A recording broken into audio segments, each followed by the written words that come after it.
Kelowna, a mid-sized city in British Columbia, about a 4-hour drive east from the lower mainland. The city itself is beautiful as it sits surrounded by rolling hills and is known as Canada's warmest, sunniest region. It's no surprise it's a year-round vacation spot, with summer bringing crowds for boating, hiking, wine tasting, along with endless lake activity. Although the population here sits at around 150,000 in the summer, it feels way busier thanks to its tourists. Originally, our plan wasn't even to come here. We were aiming for Vancouver's island along the west coast. We were all down to go down. Let's just say there were some issues trying to coordinate a trip that far out. Alternatively, Kelowna popped up as the next option. It helped out being a cheaper option while checking all the boxes. Fun activities and good weather, bringing the perfect balance. Within 15 minutes, you can go from downtown to mountain trails or quiet lake shores. What more can you ask for a group of guys traveling in cars? And somewhere along the way, let's just say things got a little stuck in the water. With our trip only being 2 days, we woke up way too early. I don't remember turning on my camera, but I guess I did. Everyone looked like they were half alive. I'm just gonna go ahead and say that we were probably half alive. We split into 2 cars. I ended up in the one with the end driver. What that means for the non-local viewers is that end drivers can only drive one person, so I was in the shotgun. With the trip being 4 hours long, you would think that that would make me the designated person to keep the driver awake, right? Well, my body had other plans. About an hour into the trip, we pulled into Hope, a small town along the highway, a perfect spot to fill up our gas. But our mission was to get breakfast at Wendy's. I ate some plain breakfast in my life, and I will rank the ones I had at Wendy's near the bottom. Starbucks breakfast is pretty elite, at least the ones in the airport. Before we knew it, we were hitting the road again. 3 more hours of driving ahead. Honestly, I don't remember being at 3 hours. I guess that's because I was asleep for the third of them. If my driver is watching this, sorry. At least I didn't sleep the whole way there. How could we not visit UBC, the Okanagan campus? I guess one of my friends really wanted to check it out, but the problem was, realistically, it's just a school. And 5 out of 6 of us have either graduated or either still in post-secondary school. So you can guess there's not a lot for us to do there. We just walked around the building, and this is exactly how our trip to UBC ended. No, really.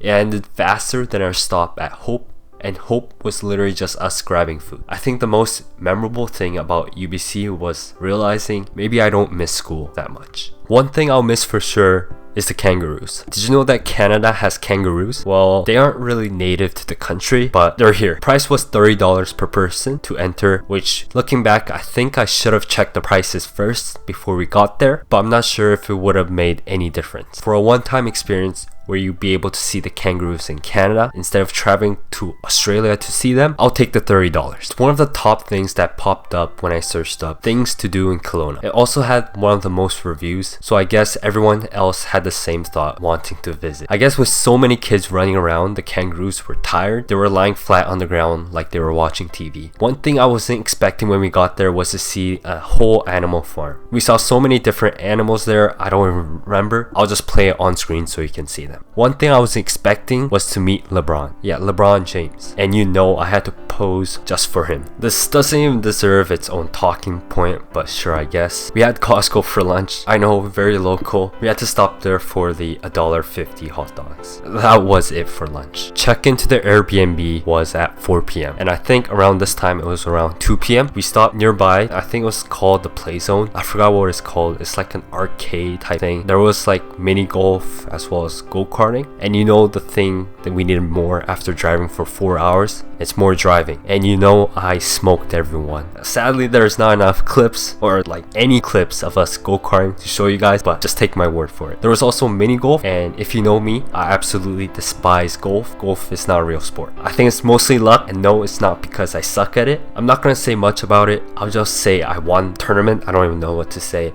Between my friends, and that's all you need to know. Take my word for it again. The cost for both of these activities were around $30, and honestly, I'll say it's pretty worth it, although I do wish the go-karting session was a little longer. Before we checked in to the Airbnb, our Michelin star chefs needed to stock up on some groceries to cook for dinner. So we headed back to Costco, and while they did that, I took the opportunity to tour the free sample stations like a pro. I was so thirsty. I think I stopped by this one drink stall like 3 times. No shame. So Costco, if you're watching this, please don't ban me. I say Michelin star chefs, but I think I got a stomachache after eating their food, so I don't know if I'll be eating their food ever again. Finally heading back to the Airbnb, I think we all just want to rest up. Before we went to the Airbnb, we spent a solid 10 minutes circling around the neighborhood trying to find our place, thanks to my friend's excellent navigation skills. I think this is why we need to go back to using compasses and paper maps. Our accommodation also had a swimming pool,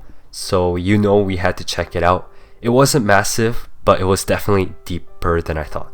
The whole day it was like 32 degrees with sun shining right on us, but of course the moment we decided to jump in, the sun disappeared behind the cloud and the cold wind picked up. Not to mention the pool was absolutely freezing. Surprisingly, we stayed in the pool for a little while before I think we felt like we were going to freeze to death. So we called it and just went inside to eat dinner, and I think that's when I got my stomach ache. We decided to check out the beach nearby. When I say nearby, I mean everything is nearby, like I mentioned earlier. There was a water park at the beach. I think it was called the Whippet Park, or I don't know, something like that, but we just passed up on that. I don't think that was interesting for us. There were some volleyball nets set up, so we decided to just play volleyball. My friend had 3 volleyballs in his car and decided to pick the one that was overinflated. Like every time I would bump the ball over, I thought I was destroying my arms. I also should have worn shorts. I was out there playing volleyball in oversized jeans with the sun back out. It felt like it was cooking us alive, or maybe it was just me that was feeling that way.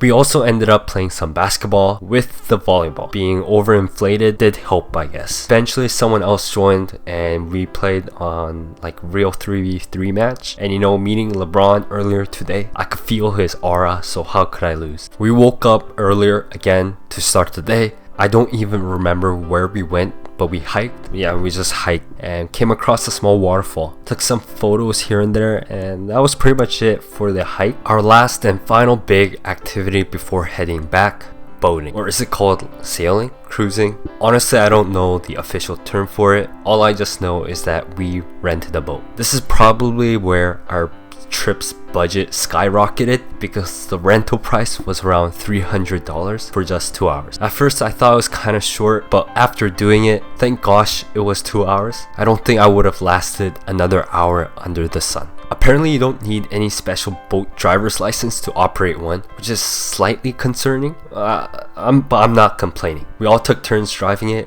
and I definitely took my turn, maybe more than I should have. Now, I wasn't reckless. Actually, my friends would say I was reckless, but in my perspective, I was just having fun. In fact, I might have been enjoying myself a little too much because at one point we got the boat stuck in some shallow sand, and before you can start blaming me, it was not my fault. We all had to jump into the lake to push the boat out. Well, some of us had to. Personally, I stayed on board, for moral support purposes, and someone had to keep the life jacket safe to make sure they didn't get wet. I also had to film the situation, So this is exactly how my trip to Kelowna went. It was a little chaotic, a little pricey in the end, I would admit, but I think it was totally worth it.